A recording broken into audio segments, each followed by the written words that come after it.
அடிக்கடி தவறு செய்யக்கூடியவன் என்ற ஒரு அடிப்படையில் சிலர்களும், பாவம் செய்கிறது ஒரு மனிதன் அதை ஒரு இன்பமாகவும் அதை விரும்பக்கூடிய ஒரு அடிப்படையில் வாழ்ந்து கொண்டிருக்கிறான்.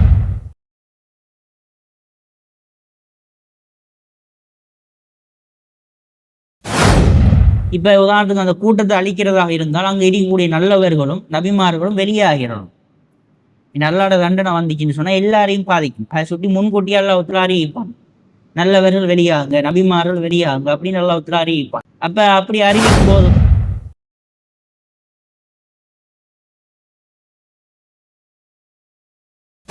நான் பாவமே செய்ய மாட்டேன்னு யாரும் சொல்ல இயலாது. அப்படி சொன்னா அவன் பொய் சொல்றான்னு அர்த்தம். எனக்கு சொல்ல இயலுமா? யாருக்காவது ஒரு ஆளுக்கு சொல்ல இயலுமா நான் பாவமே செஞ்சது இல்லை அப்படின்னு கேட்டா அவர் மலக்குமார்கள் மட்டும்தான்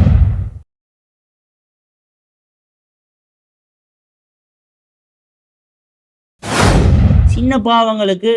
இப்போ தொழுகை இருக்குத்தானே, தொழுகை, இந்த தொழுகை வந்து அது உண்மையிலேயே நாங்கள் ரசூல்லா சொல்கிறோம் 2 ரக்காத் நல்ல முறையில் உதுவெடுத்துட்டு வந்து நல்லா, இது ஹதீஸ் புகாரியில் 160வது செய்தியாக வருது. அப்போ நீங்கள் நல்ல முறையில் உதுவெடுத்துட்டு வந்து வேற எந்த கெட்ட எண்ணமும் இல்லாமல் நீங்கள் தொழுதீங்கண்டா, 2 ரக்காத் தொழுதீங்கடா,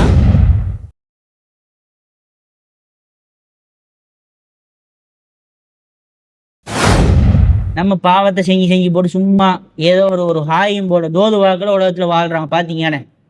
அவள் அந்த அந்த அந்த உணர்வோடு வாரான். வந்ததுக்கு பிறகு ரசூல்லா பார்த்தாங்க, இதுக்கு புறம் திருப்பி அனுப்பிடாது.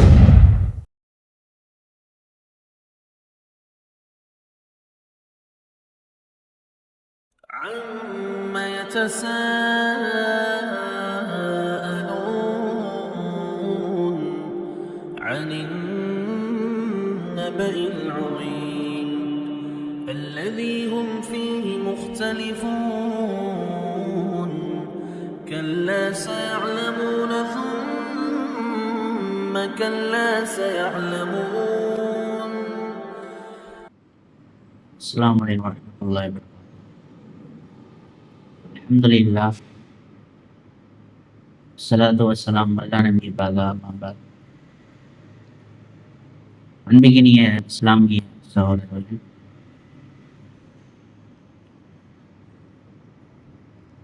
பெண்களுக்கான வாராந்த பயன் என்ற அடிப்படையின் கீழால் ஒரு சில விடயங்களை அறியலாம் என்று ஆசைப்படுகிறேன். அல்லாஹ் சுப்ஹானஹு வ தஆலா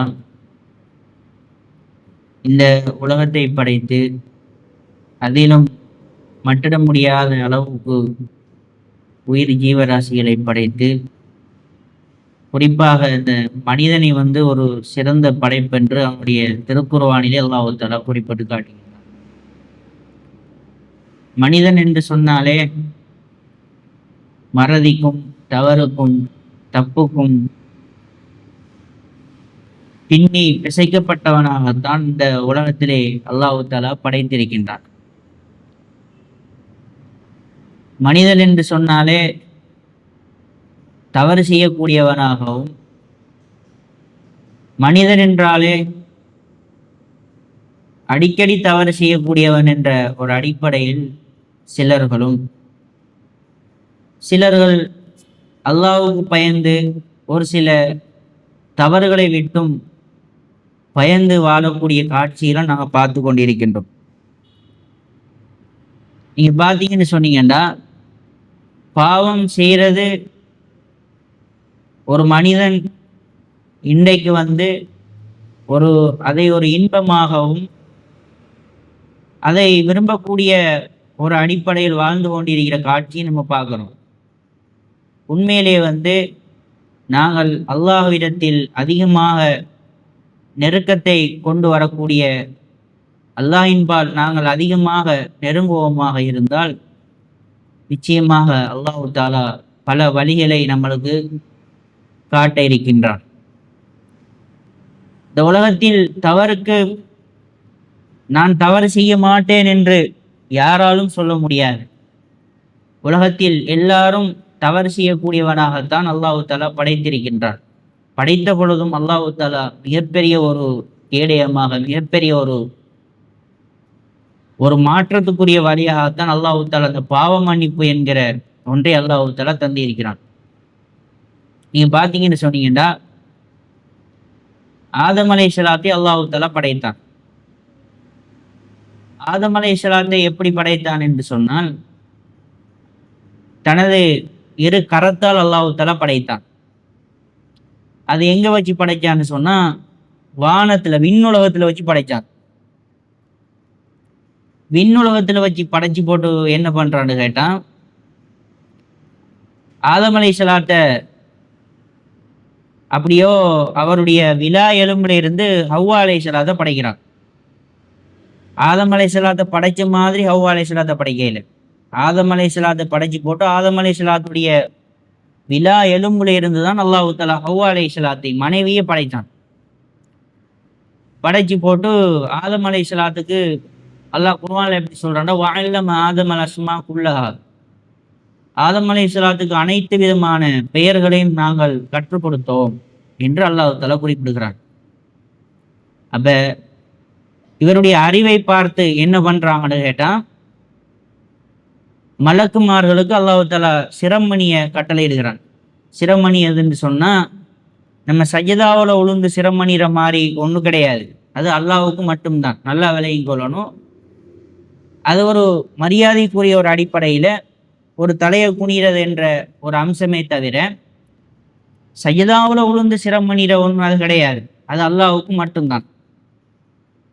அப்படி பார்த்தீங்கன்னு சொன்னா, அவருடைய அறிவை கண்டு அப்படியோ மல்லக்குமார் அப்படி வியந்து போறாங்க, இவ்வளோ ஒரு அறிவாண்டு. அப்ப அல்லாஹ் தஆலா இவ்வளோ அறிவையும் தனது கரத்தால் படைக்கப்பட்ட ஒரு நபி, முதல் மனிதர் யாருன்னு கேட்டால் ஆதம் அலைஹிஸ்ஸலாம். முதல் மனிதர் ஆதம் அலைஹிஸ்ஸலாம். மனிதர் மட்டுமல்ல, முதல் நபியும் கூட. முதல் நபி யாருன்னு கேட்டால் ஆதம் அலைஹிஸ்ஸலாம். முதல் மனிதர் யாருன்னு கேட்டால் ஆதம் அலைஹிஸ்ஸலாம். ஒட்டுமொத்த உலகத்துக்கும் தந்தை யாருன்னு கேட்டால் ஆதம் அலைஹிஸ்ஸலாம். அவர் தான் அடிப்படை.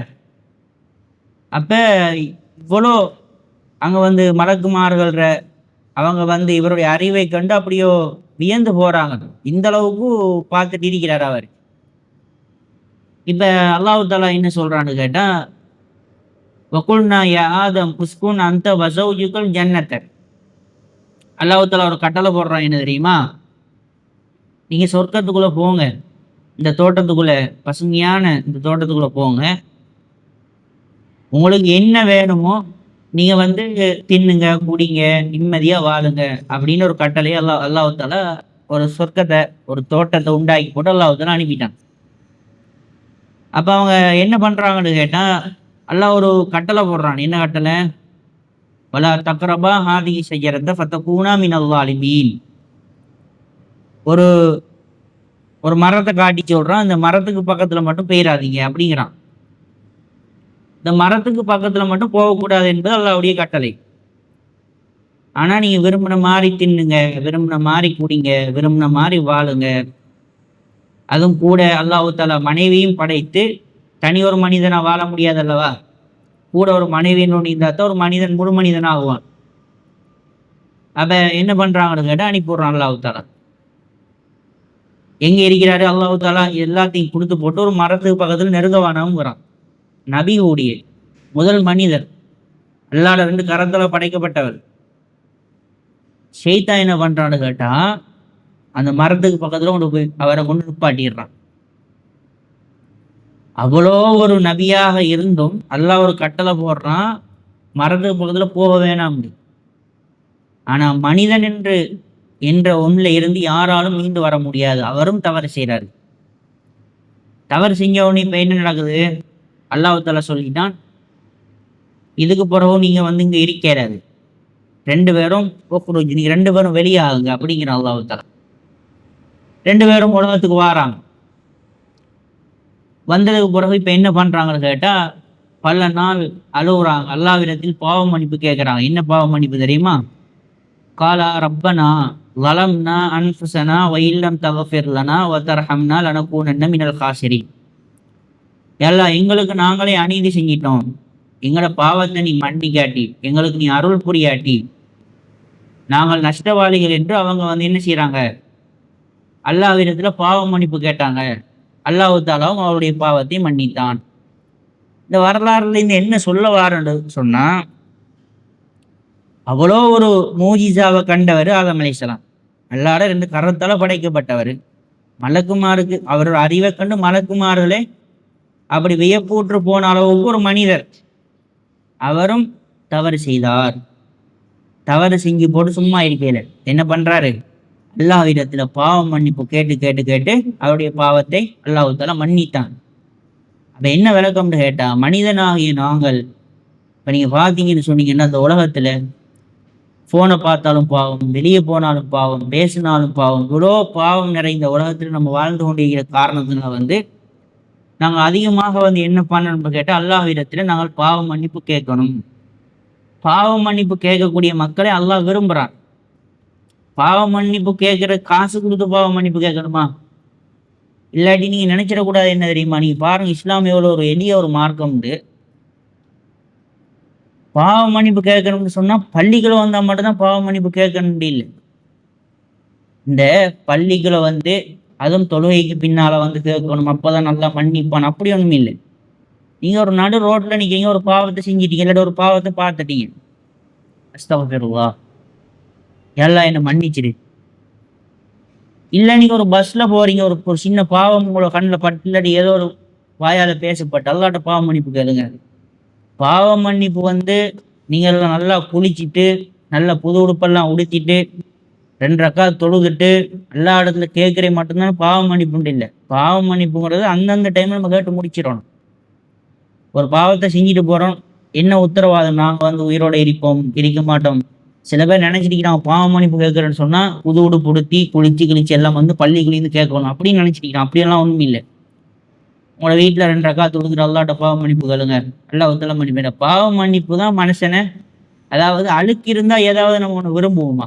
யோசிச்சு பாருங்க. ஏதாவது ஒரு யாரா இருந்தாலும் ஒரு துப்புரவா ஃப்ரெஷ்ஷா இருக்கிறது தான் விரும்புவீங்க. இப்ப நீங்க ஒரு இதுக்கு போறீங்க, சந்தைக்கு போறீங்க, அதுல நிறைய மரக்கறிகள் நிறைய பழங்களை போட்டு வச்சுக்கிறாங்க. அதுல ஏதாவது ஒரு அசிங்கமான ஒண்ணு வாங்குவீங்களா? விருப்பம் வருமா உங்களுக்கு? இல்லாட்டி நல்ல ஃப்ரெஷ்ஷா இருக்கிற ஒரு ஆப்பிள் ஆரஞ்சு வாங்க விரும்புவீங்களா? அப்ப நாங்க எங்களோட கல்வை எப்போதும் சுத்தப்படுத்துறதின் மூலமாக அல்லாஹ் தஆலா எங்களை விரும்புறான். பாவம் செய்யறதால் நாங்கள் இருட்டில் கொண்டு வழிகேட்டு நாங்கள் போய் கொண்டிருக்கிறோம். பாவ மன்னிப்பு கேட்டால் அல்லாஹ் தஆலா நிச்சயமாக எங்களுக்கு வழிகாட்டுவோம். அதுக்கு ஒரு சிறந்த ஒரு உதாரணமாக ஒன்று சொல்றேன். உங்களுக்கு தெரியும், யூனுஸ் அலைஹிஸ்ஸலாம்.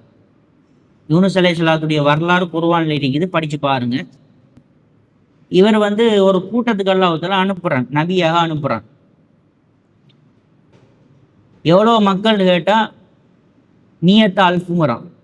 மியான்னு சொன்னா அரபுல 100, அல்ஃபுன்னு சொன்னா 1000. அப்ப 100 1000, 100 1000 எத்தனை? 1,00,000. அவ் யஸீதுன், இல்லை கொஞ்சம் கூடிய மக்கள். இவ்வளோ பேருக்கு தான் ஒரு நபி.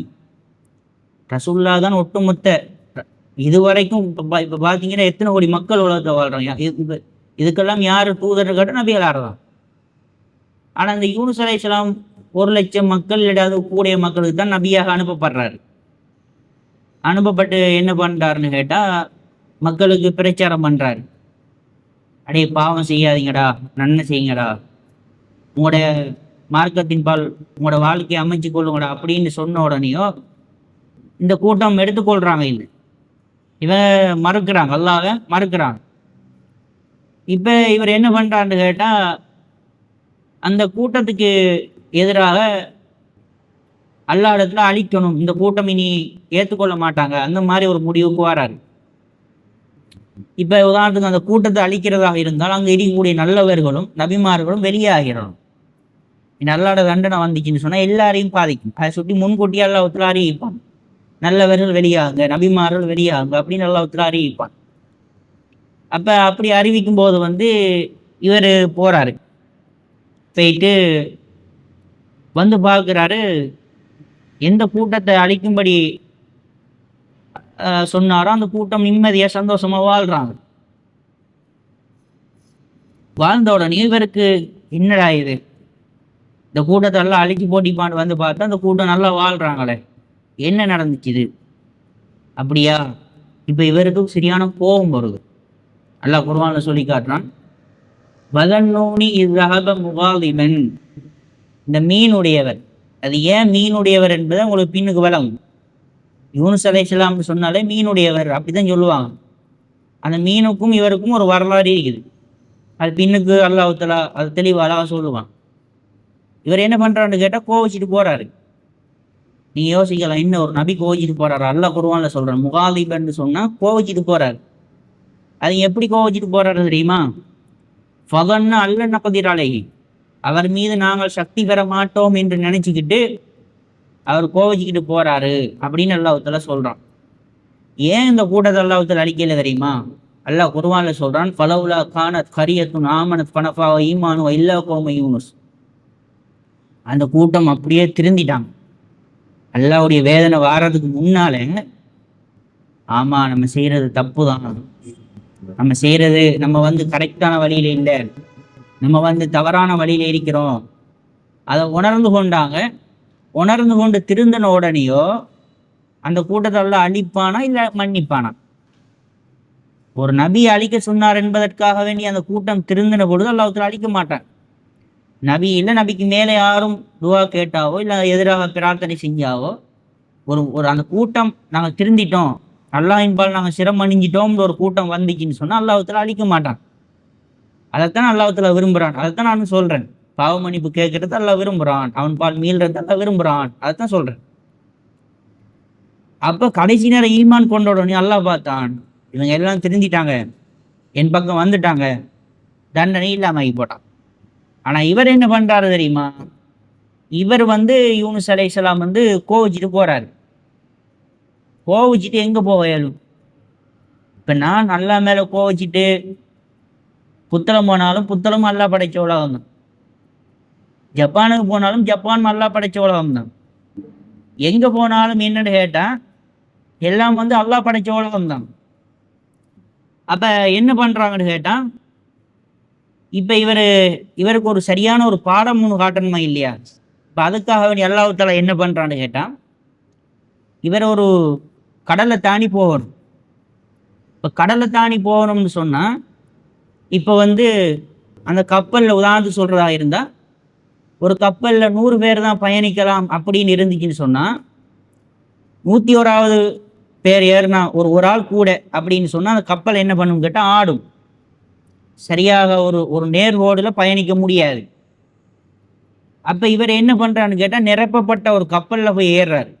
அது அல்லாஹ்வுடைய ஏற்பாடு. இவருக்கு ஒரு தர்பியா ஒன்று நம்ம கொடுக்கணும்னு ஒரு நிரப்பப்பட்ட கப்பலில் ஏறுறாரு. ஏறின உடனே இப்போ என்ன பண்ணுதுன்னு கேட்டால், இப்போ கப்பல் ஒரு ஆட்டம் கொடுக்குது. இப்போ அவங்கெல்லாம் என்ன முடிவு பண்ணுறாங்க தெரியுமா? இப்போ அவங்க ஒரு முடிவு பண்ணுறாங்க என்னென்னு கேட்டால், இப்போ சீட்டு குலுக்கி போடுவோம். நம்மளாம் சீட்டு பிடிப்போம் தானே, ஒரு 10 பேர் சேர்ந்து மாதம் இவ்வளோ தவணையில் சீட்டு. அது என்னென்னு கேட்டால் யார பேர் வருதோ அவனுக்கு காசு. ஆனால் இந்த இடத்துல காசு கிடையாது, ஆளை தூக்கி கடலில் போடுறது. அப்போ சீட்டை குலுக்கி போடுறாங்க. சீட்டை குலுக்கி போட்டு யார பேர் வருதோ அவங்கள பிடிச்சி கடலில் தள்ளுவோம். உதாரணத்துக்கு பாருங்கள், ஒரு ஆளை காப்பாற்ற போய் 100 பேர் சாகிறது மேலே, ஒரு ஆளை கொண்டு 100 பேர் வாழ்கிறது மேலான்னு கேட்டால், ஒரு சின்ன பிள்ளைகிட்ட கேட்டாலும் சாதாரணமாக பதில் சொல்லும். ஒரு ஆளை கடலில் போட்டு 100 பேர் வாழுவோம் அப்படித்தானே பதில் சொல்லுவாங்க. அப்போ என்ன பண்ணுறாங்கன்னு கேட்டால், இவர் சீட்டு குலுக்கி போடுறாங்க. இவரோட பேர் வருது. யார? யூனுஸ் அலைஹிஸ்ஸலாத்தோட பேர் வருது. வந்தா இப்போ என்ன, கடலில் தூக்கி போடணும். இவர் கோவிச்சிட்டு போகிறார், எல்லா மேலே கோவிச்சிட்டு போகிறார். கடலில் தூக்கி போடணும்னு இருந்தால், இவர் கடலில் தூக்கி போட்ட உடனே அடுத்த கட்டமாக என்ன தெரியுமா? இதான் சொன்ன, இவருக்கும் மீனுக்கும் ஒரு தொடர்பு இருக்குது. பெரிய ஒரு மீன் அவரை முழுங்குது. நான் அரபு வாசம் சொல்லாத நீங்கள் நினச்சிடுவேன், நான் கதை சொல்கிறேன். இது குர்ஆனில் இருக்குது. வரலாறு வேணும்டா அந்த பக்கத்தை திருப்பி காட்டுறேன் பாருங்கள், குர்ஆனிலே வருவது. அப்போ ஒரு பெரிய ஒரு மீன் என்ன பண்ணுதுன்னு கேட்டால், அப்படியே அவரை முழுங்கிட்டு, மீன் முழுங்கினோடனையோ மீன்ற பௌத்துக்குள்ளே போகிறார். அதான் அல்லாஹ் சொல்கிறான், ஃபனாதா ஃபில் லுலுமாத், இருளில் இருந்து அழைத்தார் எங்களை. மீன்ற பௌத்துக்குள்ளே என்ன லைட்டெல்லாம் போட்டு வெளிச்சமாக இருக்கும், அதுவும் ஒரு இருள் தான். அப்போ அந்த மீனுக்குள்ளே இருந்து அல்லாஹ் அழைக்கிறாரு, யா அல்லாஹ், எனக்கு நானே அநீதி பண்ணிட்டேன், என்னை பாவத்தை நீ மன்னிச்சிரு அப்படின்ற ஒரு பாவம் மன்னிப்பு கேட்குறாரு. ஆனால் அல்லாஹ் ஒரு விஷயம் சொல்கிறான், என்ன தெரியுமா? அவர் மட்டும் மீன்ற பௌத்துக்குள்ள இருந்துட்டு பாவ மன்னிப்பு கேட்காமல் இருந்திருந்தால், ஜவாப் நிபந்தனை, அரபுல இது ஒரு ஷரத்துன்னு சொல்லுவாங்க, நிபந்தனை. நிபந்தனை போட்டு அல்லாஹ் சொல்றான். நிபந்தனை ஒன்று இருந்தா ஜவாபுன்னு ஒன்று இருக்குமா இல்லையா? அப்படின்னா என்ன விளக்கம்னு கேட்டா, இப்ப அவரு பாவ மன்னிப்பு கேட்காமல் இருந்திருந்தால் அங்கிட்ட ஒரு விடை ஒன்று வேணுமா இல்லையா? ஆன்சர் ஒன்று பண்ணா தான் அது கம்ப்ளீட் ஆகாது, அது முடியும். அல்லாஹ் சொல்றான், அவரை மறுமை நாள் வார வரைக்கும் நான் மீன்ற பௌத்துல வச்சிருப்பேன் அப்படிங்கிறான். மறுமை நாள் வார வரைக்கும் அவரை நான் மீன்ற பௌத்துல வச்சிருப்பேன் அப்படிங்கிறான் அல்லாஹ் தாலா. அதை என்ன விளக்கம்னு கேட்டால், அவர் பாவ மன்னிப்பு கேட்டார், அல்லாஹ் தாலா மன்னித்தான், அல்லாஹ் தாலா அவரை பொருந்தி கொண்டான். வேறு வேறு வசனங்கள்ல தெளிவாக அல்லாஹ் தாலா குறிப்பிடுகிறான். அதை என்ன சொல்ல வாரன்னு கேட்டா, அப்ப அந்த கூட்டம் திருந்தினத்தால என்ன பண்ணான்னு கேட்டா அல்லாஹ் தாலா மன்னிச்சானா இல்லையா? அல்லாஹ் தாலா மன்னிச்சான். அப்போ ஒரு நபி அந்த கூட்டத்துக்கு எதிராக பிரார்த்தனை கேட்டாரு, அவர் கேட்டாருன்னு சொல்லி கூட அல்லாஹ் தாலா அடிக்க மாட்டான். அவர் நபி தான், நபியாக இருந்தாலும் அடிமை, நாங்கள் மனிதனாக இருந்தாலும் நாங்கள் அடிமை தான். அப்போ என்ன சொல்ல வாரன்னு கேட்டா, இந்த உலகம் நான் பாவமே செய்ய மாட்டேன்னு யாரும் சொல்ல இயலாது. அப்படி சொன்னா அவன் பொய் சொல்றான்னு அர்த்தம். இப்போ எனக்கு சொல்ல இயலுமா? யாருக்காவது ஒரு ஆளுக்கு சொல்ல இயலுமா நான் பாவமே செஞ்சது இல்லை, நான் பாவமே செஞ்சது அப்படின்னு கேட்டா, அவர் மலக்குமார்கள் மட்டும்தான் கண் சுமிட்டுற அளவுக்கும் அல்லாஹ்க்கு மாறுபாடு செய்ய மாட்டார். மனிதர்கள் தவறு செய்யக்கூடியவர். அதுதான் அல்லாஹ் தாலா இந்த பாவ மன்னிப்புன்ற ஒன்றை அல்லாஹ் தாலா ஏற்பாடு பண்ணி வச்சுக்கிறான். அதன் ஊடாக நாங்கள் அல்லாஹுடைய பொறுத்து நாங்கள் பெற வேண்டும். அடுத்தது என்னன்னு கேட்டா, எங்களோட ஆக்களுக்குள்ள பெரிய ஒரு பிரச்சனை, இப்போ நீண்ட காலமா பாவத்திலே இருக்கிறேன். நான் பாவங்கிறது ரெண்டு விதமா இருக்குது. எப்படின்னு கேட்டா, சின்ன பாவம் இருக்குது, பெரிய பாவம் இருக்குது. பெரிய பாவம் என்ன? சிறுக்கு வைக்கிறது, மது அருந்துறது, விபச்சாரம் செய்யறது, கொலை பண்றது, இப்படியெல்லாம் பெரிய பெரிய பாவம் இருக்குது. சின்ன பாவங்களுக்கு இப்போ தொழுகை இருக்குத்தானே, தொழுகை. இந்த தொழுகை அது உண்மையிலேயே நாங்கள் ரசூல்லா சொல்கிறாங்க, 2 ரக்காத் நல்ல முறையில் உதுவெடுத்துட்டு நல்லா, இது ஹதீஸ் புகாரியில் 160வது செய்தியாக வருது. அப்போ நீங்கள் நல்ல முறையில் உதுவெடுத்துட்டு வேற எந்த கெட்ட எண்ணமும் இல்லாமல் நீங்கள் தொழுதிங்கண்டா, 2 ரக்காத் தொழுதிங்கண்டா, அல்லாஹ் தஆலா உங்களோட முன் செஞ்ச பாவத்தை மன்னிக்கிறான் அப்படிங்கிறாங்க ரசூலுல்லாஹ். ஆனால் பெரிய பாவங்கள் கிடையாது. நீங்கள் நினச்சிடக்கூடாது. உதாரணத்துக்கு பெரிய பாவங்கள் என்பது என்ன தெரியுமா? அது தௌபா கேட்டா ஸ்ட்ரைட்டாக கேட்கணும், இதுக்கு பிறகு நான் அங்கே போக மாட்டேன். உதாரணத்துக்கு ஒருத்தன் விபச்சாரத்திலே ஈடுபட்டு இருக்கிறான், இல்லை மதுவிலே நிரந்தரமாக இருக்கிறான். இவன் பாவ மன்னிப்பு கேட்கறதும், காலையில் பாவ மன்னிப்பு கேட்கறதும், ராவையில் போய் பாரில் நிற்கிறதும், பாரில் முடிஞ்சது அப்புறம் காலையில் தௌபா கேட்கணும். இது தௌபா கிடையாது. இது அல்லாஹ்வை ஏமாத்துறது. தௌபா கேட்டால் அந்த பக்கம் அந்த வாடக்கூடிய வரக்கூடாது. இதுதான் தௌபாங்கிறது. தௌபாங்கிறது அல்லாஹ்வின் பால் மீண்டே தான். விளங்கிட்டா? அப்போ எங்களோட தொழுகை யார் நல்ல பரிபூர்ணமாக உதுவெடுத்துட்டு 2 ரக்காத் தொழுகிறாங்களோ அவங்கள என்ன பண்ணுவாங்க கேட்டால், நபிகளார் ஸல்லல்லாஹு அலைஹி வஸல்லம் சொல்கிறாங்க, வேற எந்த சிந்தனையும் இல்லாமல் தொழுகிறாங்களோ அவங்களோட முன் செஞ்ச பாவத்தை அல்லாஹ் தஆலா மன்னிக்கிறான், சின்ன பாவம். அப்போ தொழுகை என்பது ஒரு பாவ மன்னிப்பு தான். இப்போ நம்ம நினைச்சிடக்கூடாது, நபிகள் நாயகம் ஸல்லல்லாஹு அலைஹி வஸல்லத்தில் ஒரு மனிதர் வாராரு, நம்மளோட பாசையில் சொல்கிற, எங்களோட பாசையை சொல்கிறா இருந்தால் அப்பான்னு சொல்லுவோம். அப்பாண்டா என்ன? இந்த வயசான ஆக்களுக்கு அவங்களுக்கு சொல்லுவோம். அந்த அப்பா வாராரு. எப்படி வாராருன்னு கேட்டால், ஒரு முடிவுடைய அவருக்கு வெள்ளையா இல்லை, கருப்பா இல்லை, எல்லாம் தனி வெள்ளை. அப்போ கண்ணெல்லாம் அப்படி உள்ளே போன நிலைமையில், ரொம்ப ஓவர் ஏஜ் போல கடுமையான இதில் அவர் வாரார். நபிகள் நாயகம் ஸல்லல்லாஹு அலைஹி வஸல்லம் கேட்குறாரு, அல்லாஹ்வுடைய தூதரே, என் வாழ்க்கையில் நான் சின்ன பாவத்தையும் நான் விட்டதில்லை, பெரிய பாவத்தையும் நான் விட்டதில்லை, அவ்வளோ பாவங்கள் நான் செஞ்சிட்டேன், எனக்கு பாவம் மன்னிப்பு இருக்குதா அப்படின்னு கேட்குறாங்க. அப்போ நபிகளார் ஸல்லல்லாஹு அலைஹி வஸல்லம் இப்போ இப்படி நம்ம சொன்னோம்னு வைங்களேன், ஒரு ஆள் உங்களை சொல்கிறாரு, இப்படித்தான் நான் சின்ன பாவத்தையும் உடையில, பெரிய பாவத்தையும் உடையில, நம்ம எடுத்த வாய்க்கு நம்ம என்ன சொல்லுவோம் தெரியுமா? இதெல்லாம் செஞ்சிட்டியா, அவனை என்னமோ ஒரு நரகவாதி மாதிரி அப்படி நம்ம அப்படி சித்தரிப்போம். ஆனால் நபிகள் நாயகம் ஸல்லல்லாஹு அலைஹி வஸல்லம் கேட்குறாங்க, நீ முஸ்லீமாடு கேட்குறாங்க. முதலாவது எப்படி ஒரு விஷயத்தை கையாளுறாங்கன்னு பாருங்க. அதான் ஹிக்மத்துங்கிற ஞானம்ங்கிறது படித்தா மட்டும் வராது. ஞானம்ங்கிறது அது அல்லாஹ் கொடுக்குற ஒரு ஹிக்மத்து கிடையாது. அது ஒரு மனுஷனுக்கு அது வந்து ஒரு விதமான அருள் அல்லாஹ்வுடைய. அப்போ நபிகளார் ஸல்லல்லாஹு அலைஹி வஸல்லம் கேட்குறாங்க வந்து, ஹல் அன்த முஸ்லீம், முதலாவது கேட்குறாங்க வந்து நீ வந்து முஸ்லீமான்னு கேட்குறாங்க. ஏண்டா முஸ்லீம் இல்லைண்டா நீ களிமாவை சொல்லு, ஒட்டவோட பாவம் இல்லாமல் போயிடும், அதுக்கு தான் கேட்குறாங்க. அவர் சொல்கிற ஆமாம் நான் முஸ்லீம் தான் அப்படிங்கிறான். முஸ்லீமா முஸ்லீமா இருந்துட்டு பெரிய பாவங்கள் சின்ன பாவங்கள் எல்லாம் மன்னிக்கிறார்.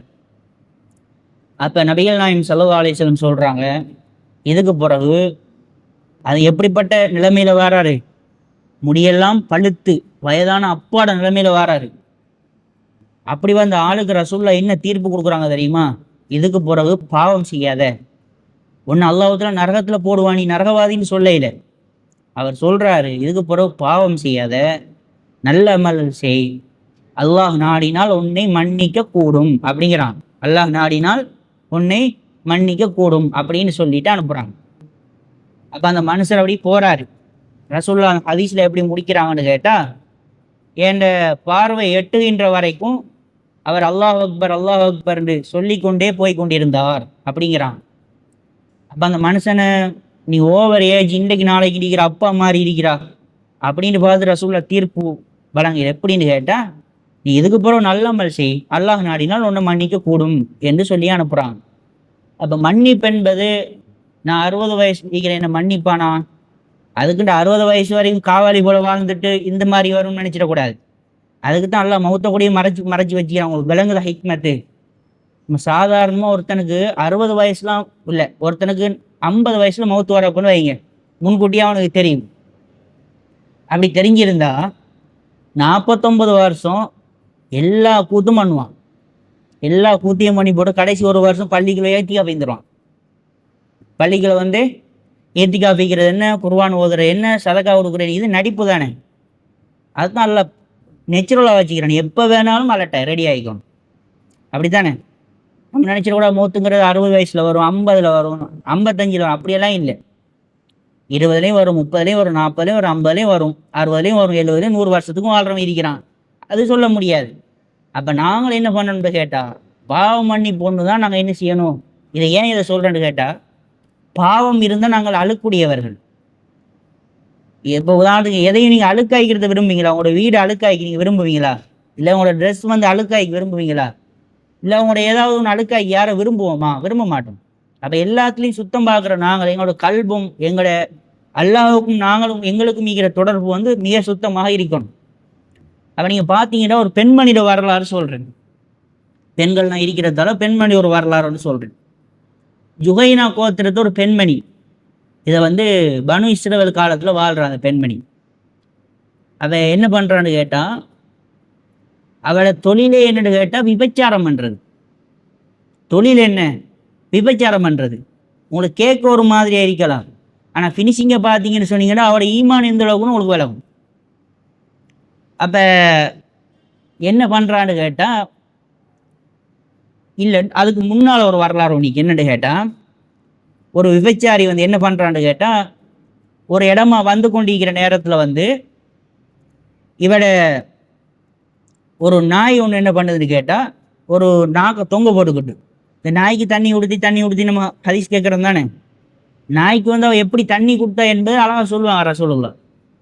எப்படின்னு கேட்டால், இவ வந்து அவருடைய முந்தானை, நீங்கள் தலைக்கு போடுவீங்களா முந்தானை, இந்த மாதிரி இவன் என்ன பண்ணுறான்னு கேட்டால், ஒரு நாய் நாக்கெல்லாம் வெளியே தொங்க போட்ட நிலைமையில், நாக்கெல்லாம் ஒன்றுமே இல்லை, ஈரத்தன்மையே இல்லை, தொண்டையெல்லாம் வாடி போன நிலைமையில் வந்து அவன் என்ன பண்ணுறான்னு கேட்டால், அவருடைய அந்த ஷோலை வந்து கயிறாக மாற்றுறான். தண்ணி எடுத்து கொடுத்தான்னா நம்ம மாதிரி டெப்பை தொடர்ந்து இப்படி வச்சது கிடையாது. அந்த காலத்தில் டெப்பு இருந்துச்சுதா, ஏதாவது இருந்துச்சு? இல்லை. ஏதாவது ஒரு கிணறு ஏதாவது இருக்கும், அதெல்லாம் அள்ளி எடுத்து கொடுக்கணும். அது மெனக்கடன்மா இல்லையா? ஆனால் அவள் என்ன ஒரு ஒரு விபச்சாரி ஒன்று. அப்போ என்ன பண்ணுறாங்கன்னு கேட்டால், இவங்க வந்து அந்த தலையில இருந்த அந்த ஷோலை அதாவது எடுத்து கயிறாக மாற்றுறாங்க. கயிறாக மாற்றி அந்த தண்ணியில் போட்டு அந்த நாயோட வாயில் பிடுங்கி விட்றாங்க.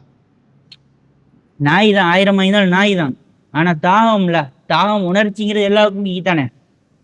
அப்போ புளிஞ்சு விட்டோன்னே ரசூல்லா சொல்கிறாங்க, என்னன்னு தெரியாது, அல்லாஹ் அந்த பெண் மீது ஒரு ரஹ்மத் கொண்டுட்டான்.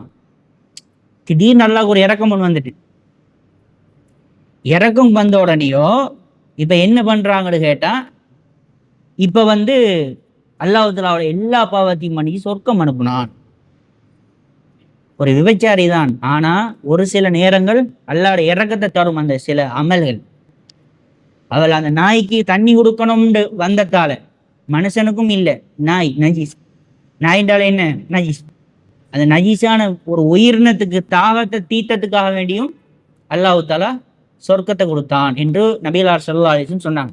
இப்போ அந்த யுகைனா கோத்திரத்து பெண்மணி என்னன்னு கேட்டால், அவங்க ஒரு விபச்சாரம் செஞ்சுட்டு வராங்க நபிகளார் ஸல்லல்லாஹு அலைஹி வஸல்லத்துல. உண்மையிலேயே வந்து அவங்க நினைச்சி அல்லாஹ்வோட தௌபா கேட்டால் 4 நாள் மன்னிப்பான், 4 நாள் தண்டிப்பான், அது வேற விஷயம். இருந்தாலும் அவங்களோட மனசு உருட்டுது. ஏன் உருட்டு தெரியுமா? செஞ்சிட்டமே, இதுக்கு வந்து தண்டனை ஒன்று இருக்கித்தானே. என்ன தண்டனை? கல்யாணம் முடிச்சவன் பண்ணான்னு சொன்னால் அவனை கல்லால் எரிஞ்சு கொல்லணும், கல்லால் எரிஞ்சு கொல்லணும். அதான் இஸ்லாமிய சட்டம். முடிக்காதவன் மண்ணுனான்னு கேட்டால் அவனுக்கு வந்து கசி அடிக்கணும் 100.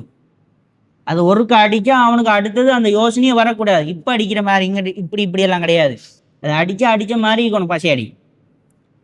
இவங்க என்ன பண்ணுறாங்கன்னு கேட்டால் அதெல்லாம் ரசூல்லாட்ட வாராங்க.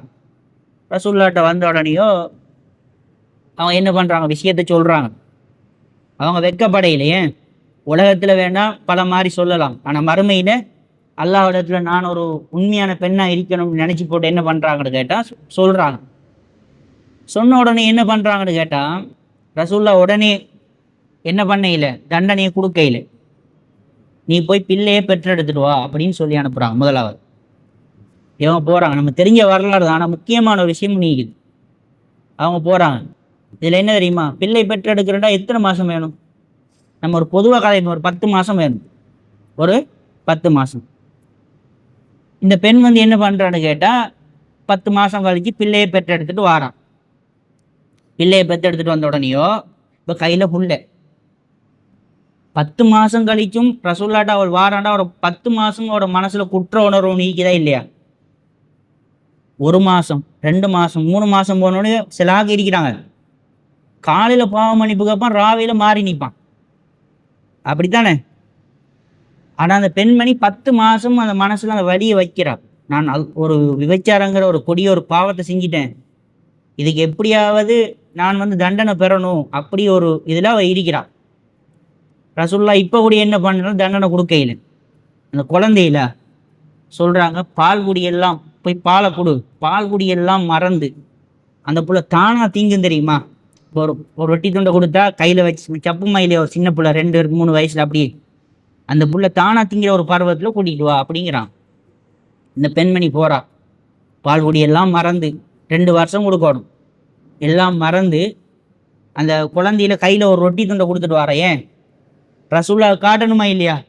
இந்த புள்ள தானாக திங்குதுன்னு விளங்கணுமா இல்லையா? அதுக்கு அவனுக்கு கூட்டிகிட்டு வரேன். அவரோட நோக்கமே என்ன தெரியுமா? நான் சாகணுங்கிற நோக்கத்தில் அவன் வாரான். நீங்கள் நல்லா யோசிச்சு பாருங்க. இதில் விஷயம் என்ன தெரியுமா? இந்த ரொட்டி துண்டை கையில் கொடுத்ததெல்லாம் என்ன அடையாளம்? நபிகளார் பார்த்துட்டு, ஆமாம் இதுக்கு பிறகு என்ன அனுப்பக்கூடாது, பிள்ளைய வேற ஆளுக்கு பொறுப்பு கொடுக்கணும், இண்டையோட என் சோழி முடியணும், அதெல்லாம் வாரான்.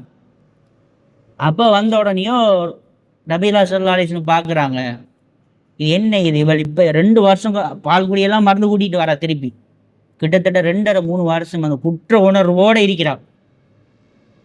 இதான் ஈமானுங்கிறது. நம்ம பாவத்தை செஞ்சு போட்டு சும்மா ஏதோ ஒரு ஹாயும் போட தோது வாக்கில் உலகத்தில் வாழ்கிறாங்க பார்த்தீங்கன்னு. அவள் அந்த அந்த அந்த உணர்வோடு வாரான். வந்ததுக்கு பிறகு ரசூல்லா பார்த்தாங்க, இதுக்கு பிறகு திருப்பி அனுப்ப இயலாது. சொல்கிறாங்க, யாராவது ஒரு ஆள் பிள்ளையை பொறுப்படுங்க அப்படிங்கிறான். அப்போது யாராவது பொறுப்படுத்திப்பாங்க. சொல்கிறாங்க, அடுத்தது வந்து என்ன, கல்லறிஞ்சு கொள்ளுங்க, இவளுக்கு இதான் சட்டம். அப்போ இப்போ என்ன பண்ணுறாங்கன்னு கேட்டால் கல்லால் அடிக்கிறாங்க, அவ்வளோ பேரும் அடிக்கிறாங்க. அடித்த உடனேயும் அந்த பெண்மணி ரத்தம் வந்து காலிது வலிதுல முகத்தில் படுவது, இப்படி அவங்களோட உடம்புல படுவது. பட்ட உடனேயும் கொஞ்சம் கடுகடுக்கிறாங்கன்னு சொன்னால் விபச்சாரியுடைய ரத்தம் அல்லவா, அந்த மாதிரி ஒரு மைண்ட் செட் வருவது. ரசூல்லா பிடிச்சிட்டு சொன்னாங்க, இதில் பிடிச்சி காலிதின் வழி இதெல்லாம் பார்த்து சொல்கிறாங்க, இந்த பெண்மணியுடைய பாவ மன்னிப்பு தௌபாவோட விசாலம் என்ன தெரியுமா?